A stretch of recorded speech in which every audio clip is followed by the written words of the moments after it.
장마가 시작됐는지 싶습니다. 아침에 교회 시작했어요? 네. 아침에 교회 나올 때 좀 멈칫하진 않았는지 서종순 집사님은 멈칫했을 것 같은데 차를 타고 오는데 비가 오면 안 되니까 아마 멈칫하셨을 것 같아요. 다른 분들은 어떠실지 모르겠습니다. 이렇게 여름 장마가 지나야 또 곡식들도 쑥쑥 자라고 그렇게 되겠죠. 기쁜 마음으로 그렇게 장마를 맞이합니다. 유대의 절기가 여럿 있지만 중요한 건 세 가지가 있습니다. 유월절이 있고 맥주절이 있고 초막절이 있습니다. 6월절은 보리 추수가 이제 끝날 무렵이고 또 밀 추수가 시작되면 그게 맥주절입니다. 맥주절은 또 칠칠절 또 오순절 그렇게도 지내죠. 그래서 밀 추수하고도 관계가 있는데 또 오순절은 우리가 요즘 이제 6월절 지나서 한 50일쯤 후에 그렇게 성령 강림절로 지키기 때문에 맥주절은 맥주절로도 기억하지만 사실 또 성령 강림 절기 안에 있어요. 그게 겹쳐 있습니다. 그 다음에 초막절은 장막절이라고도 하죠. 세 번째. 그렇게 세 가지의 절기가 가장 중요합니다. 그 밖의 절기들도 다 핵심적인 그 뜻은 감사에 있습니다. 감사. 이 절기를 지키면서 하나님 앞에 모든 것 내어주시고 그리고 우리에게 필요를 공급해 주시고 먹거리뿐만 아니라 여러 가지 우리에게 필요한 것들 공급해 주시고 또 인도해 주시는 하나님 앞에 감사하는 게 핵심입니다. 그 가운데에서도 이 맥주절이 가운데 있죠. 그래서 1년 내내 항상 감사하는 생활을 하라 하는 그런 의미를 절기 때마다 특히 맥주절에는 우리가 더 생각을 하는 절기로 그런 가르침을 주시는 그런 절기로 받아들입니다. 바울도 항상 범사에 감사하라 그랬죠. 범사에 감사하라. 모든 일에 감사하는 그런 삶을 우리에게 가르쳤는데 실상 바울은 애초에 감사하기 어려운 그런 시절이 있었습니다.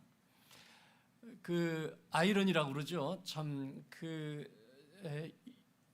이상하게 생각되는 것은 사도가 되기 전에 바울이 유대교 신앙에 충실할 때에 하나님께 성실하기 위해서 책임을 다하기 위해서 열심히 하나님의 사람으로 살아보기 위해서 살았는데 그 성실한 게 오히려 화였어요. 그래서 마음속에 소위 양심을 통해서 심령을 통해서 주시는 그런 하나님의 가르침에 귀를 기울이지 않고 그냥 전통적으로 그 선조들이 지켜왔던 그런 법조문에 매여서 여기에 해당되지 않는 사람들을 멸시하고 박해하는 그런 일에 충실했습니다. 그래서 범사에 감사할 수가 없었습니다. 하나님 마음에 들려고 애썼는데 그 애쓰는 게 자기 힘으로 애썼습니다. 또 법조문에 그렇게 충실하려고 애썼습니다. 그러다 보니까 마음속에 하나님이 주시는 그런 가르침을 따라서 애쓰게 살려고 했던 사람들을 오히려 멸시하고 박해를 한 거죠. 책임감이 지나친 거죠. 네, 좀 과한 그런 책임감, 자기 자신이 책임지는 그런 책임감. 그러니까 하나님께 맡기는 게 아니라 내가 하나님을 대신해서 판단하고 정죄하고 성실하려다 보니까 자기 자신도 막 들볶고, 그리고 주변 사람들에 대해서도 하나님 뜻이라고 하면서 정죄하고 판단하고 박해하는 그런 삶을 살았던 것입니다. 여러분, 책임감이 지나치면 내 힘으로 모든 걸 다 해결하려고 그렇게 애쓰다 보면 죄책감이 생겨요. 그러니까 1등 하다가 2등 하면은 이 부모님 얼굴을 잘 보기가 힘들어요. 예. 성적이 떨어지니까 1등에서 2등으로 떨어졌는데 그거를 견디기가 힘들어해요. 견디기 힘들어해요. 지나친 책임감이죠. 그래서 과하게 자기를 들볶고 또 주변에 대해서도 그런 기준으로 판단을 합니다. 그래서 오히려 책임감이 강하면 근심이 생기고 걱정이 생기고 또 두려움도 생기고 그럽니다. 죄의식이 생겨요. 하나님이 기뻐하실 삶을 자기 힘으로 판단하고 살려고 했기 때문입니다.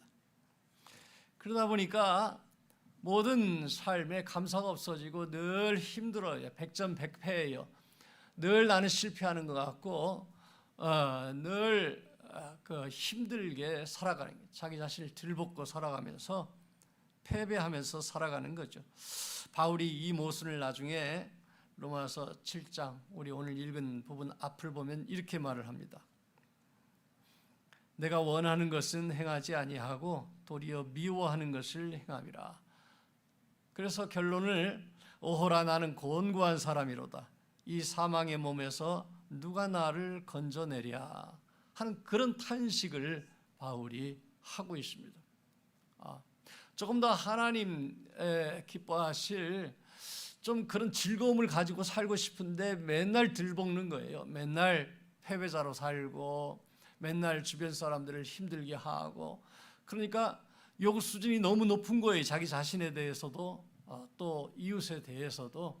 이거 하나님 앞에서 하나님 안에서 즐거워하는 삶을 살 수가 없어요. 좀 관대하게 살 수가 없어요. 넉넉한 삶을 살 수가 없는 거죠. 그러니까 나는 곤고한 사람이로다. 이 사망의 몸에서 누가 나를 건져내랴 이렇게 탄식을 한 겁니다. 바울이 참 훌륭한 사람이었지만 그런데 이렇게 힘든 그런 구렁에 빠져서 살았습니다.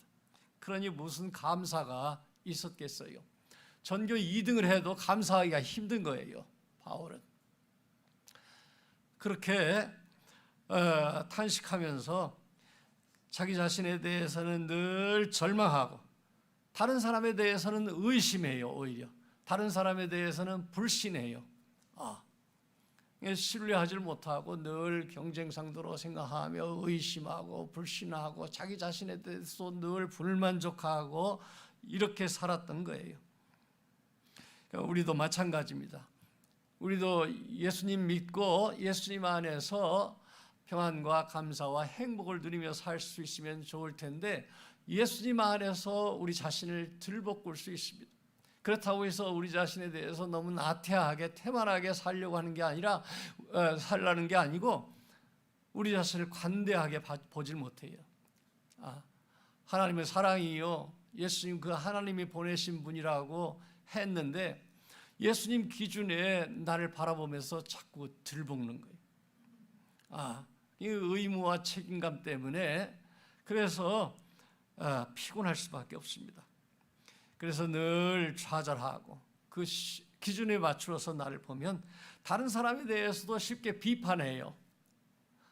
더 나쁜 것은 자기 자신에 대해서는 관대하고 다른 사람에 대해서는 엄해. 그럼 더 나쁜, 그죠? 그리고 또 자기 자신에 대해서도 너무 엄하게 하기 때문에 그래서 쉽게 비판하고 책망하고 그리고 이 세상을 살면서 늘 부정적인 생각을 가지고 살아가게 됩니다. 그거는 사실 나를 늘 넘어뜨리려고 하는 언제든지 내가 넘어지는 꼴을 보고 싶어 하는 마귀에게 휘둘리는 것입니다. 휘둘리는 것입니다. 어쩌면 좋습니까? 바울이 로마서 7장에서 또 다른 모습을 우리에게 보여주는데, 작정을 하고 자기 자신에 대해서 절망을 해버려요. 나는 안 돼, 이렇게 말한 거예요. 내 안에 선을 행할 능력이 전혀 없구나 하는 것을 깨달은 거예요. 내 힘으로는 선을 행할 능력이 없구나. 내 선한 의지도, 그리고 나를 통제하려고 하는 그런 능력도 나는 상실했구나 하는 것을 스스로에게 선포하는 거예요. 내 힘으로는 내가 이걸 이겨낼 수 없구나.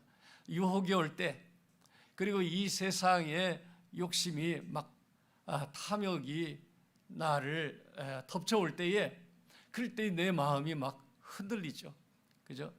유혹 때문에 흔들립니다. 그럴 때에 내 힘으로는 여기에서 빠져나갈 수가 없구나, 이렇게 아예 선포하는 거예요. 그러니까 자기 자신에 대해서 영적인 파산 선고를 했을 때에 바울은 자기 자신을 위한 길이 열렸습니다.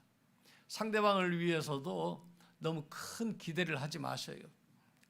같이 우리 신앙생활 하면서도 큰 기대를 하면 그러면 실망하게 돼 있어요. 실망하게 돼 있어요.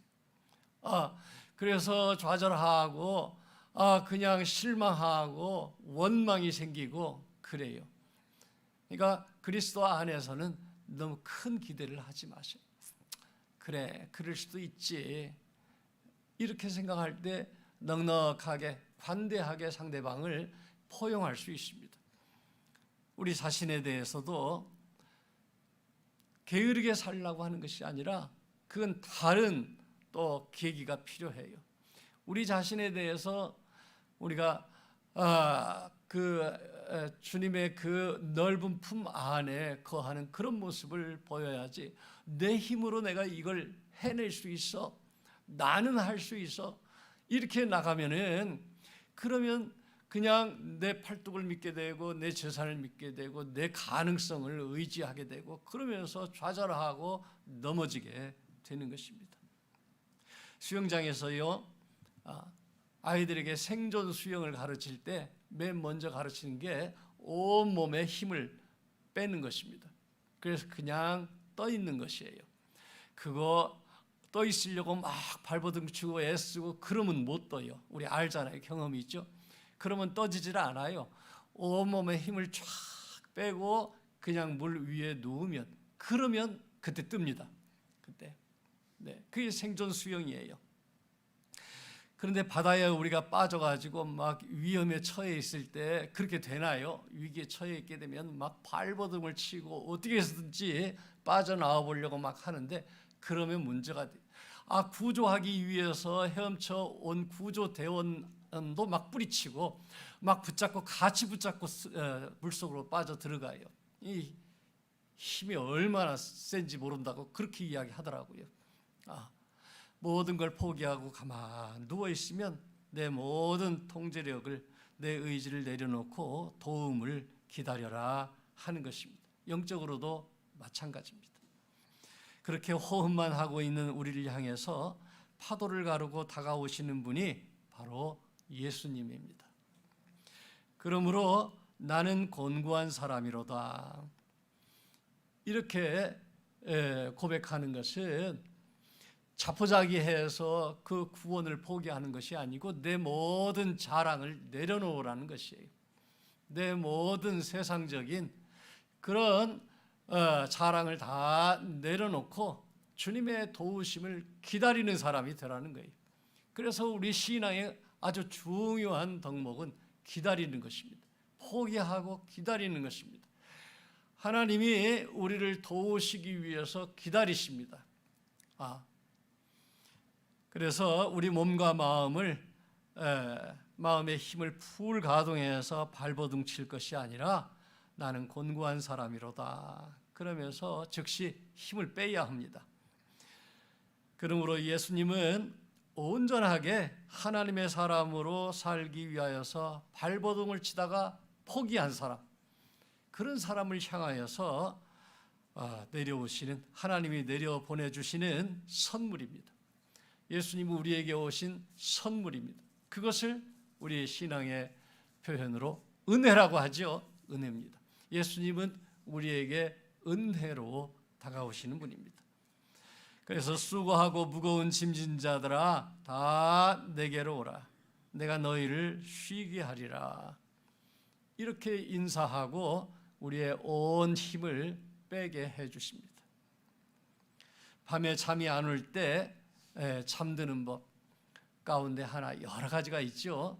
그런데 그 잠드는 법 중에 하나가 머리 끝에서부터 하나 생각하면서 힘을 빼는 겁니다. 머리카락 힘 뺀다, 눈에 힘 뺀다, 그리고 코에 힘 뺀다, 귀에 위에서부터 밑에 발가락까지 발가락, 엄지발가락에 힘 뺐습니다. 그러면 어느 순간 잠이 오는 수가 있어요. 잘 안 돼요? 그것까지 해보신 분들이 있을 수 있어요. 우리 어르신들 중에. 근데 잠드는 방법 중에 하나예요. 저는 효과를 여러 번 봤어요. 그럴 때 어느 순간 사실 낮에 막 긴장을 해서 열심히 살았던 날 그럴 때는 긴장이 안 풀려가지고 밤까지도 막 긴장이 그래서 눈에 얼마나 힘이 들어가는지 그럴 때 의식적으로 모든 몸의 하나하나까지 내 호흡까지 내 마음까지 가슴까지 다 이렇게 내려놓고 그렇게 쭉 늘어지면 잠이 옵니다. 네, 한 방법이에요. 우리도 예수님 앞에서 모든 몸과 마음의 근육을 다 풀고 그분이 다스려 주시도록 그렇게 청할 때에 진정으로 우리가 주님 안에서 편안함을 누릴 수 있습니다. 쉼을 누릴 수 있습니다. 영적으로 이제 내 힘으로 사는 것이 아니라 예수님이 주시는 힘으로 살아가는 것이죠. 예수님이 주시는 힘으로 살아가면 예수님의 힘이 내 것이 돼요. 그때부터 우리가 진짜 이제 힘 있는 사람이 되는 거예요. 내 일도 예수님의 힘으로 예수님이 원하시는 그런 소망, 그런 비전을 향해서 방향을 그렇게 잡고 살아가는 것이죠. 그 전에는 내가 방향을 잡고 내 방향을 내가 원하는 방향으로 내 힘을 들여서 막 살려 그러니까 실패하지만 이제 예수님이 좋아하시는 방향을 맞추어서 예수님이 주시는 그런 힘을 가지고 살아가기 때문에 이건 전혀 다른 차원의 삶이 펼쳐지는 것입니다. 그때부터는 내가 싸우는 것이 아니죠. 성경을 보면 많은 말씀 가운데 내가 싸우는 게 아니라 하나님이 나를 위해서 싸우신다 그런 말씀이 나옵니다. 하나님이 나를 위해 싸우시는 거예요. 출애굽기 뒤에 모세가 그런 이야기를 하죠. 홍해 앞에서 여호와께서 너희를 위하여 싸우시리니 너희는 가만히 있을지니라. 출애굽기뿐만 아니라 신명기, 역대기, 시편 굉장히 많은 부분에서 우리 하나님이 나를 위해서 싸우십니다 하는 그런 구절이 나옵니다. 내가 싸우는 게 아니라 이 땅에서 우리가 그리스도인으로 신앙 고백한 후에는 나를 위해서 하나님이 어떻게 싸우시는가 하고 지켜보는 것입니다. 그럴 때에 하나님이 나를 그냥 게으르게 다 만사 포기하고 누워있으라는 얘기가 아니고 하나님이 주시는 새로운 힘, 새로운 차원으로 들어가고 나에게 또 사람을 붙여주시고 나에게 또 이것저것 필요한 것들을 붙여주시고 그래서 하나님이 동원하시는 군사들과 더불어서 주님이 이기신 것처럼 나도 주님이 십자가 이기신 것처럼 나도 이기는 그런 싸움의 대열에 합류할 수 있게 되는 것입니다. 결국 예수님을 통해서 최후 승리를 거두셨습니다. 그리고 나서 가장 먼저 남는 것이 무엇입니까? 감사죠. 하나님이 하셨구나. 하나님이 나를 도와주셨구나. 하나님이 나를 업어서 여기까지 오게 하셨구나. 에베네셀의 하나님, 여호와 이레의 하나님으로 나를 위하여, 우리 가정을 위하여, 교회를 위하여 싸워주십시오. 주님이 앞장서 가시면 주님 성실하게 뒤따라가겠습니다. 그러면서 감사의 찬양이 자연 나오는 것입니다. 그러니 우리가 할 수 있는 가장 소중한 신앙인의 덕목은 감사 찬양입니다. 언제나 감사 찬양을 앞장세워서 우리가 살아갈 수 있으면 좋겠습니다. 세상 사람들이 구하는 그것 구하시지 말고 하나님이 나를 위해 싸우실 것을 생각하면서 하나님이 예수님까지 보내주셔서 우리를 이 승리의 싸움으로 인도하셨으니 그저 우리는 범사에 감사할 뿐입니다. 그 감사의 찬양이 우리들의 오늘 새로운 다짐이 되시기를 바랍니다. 기도하겠습니다.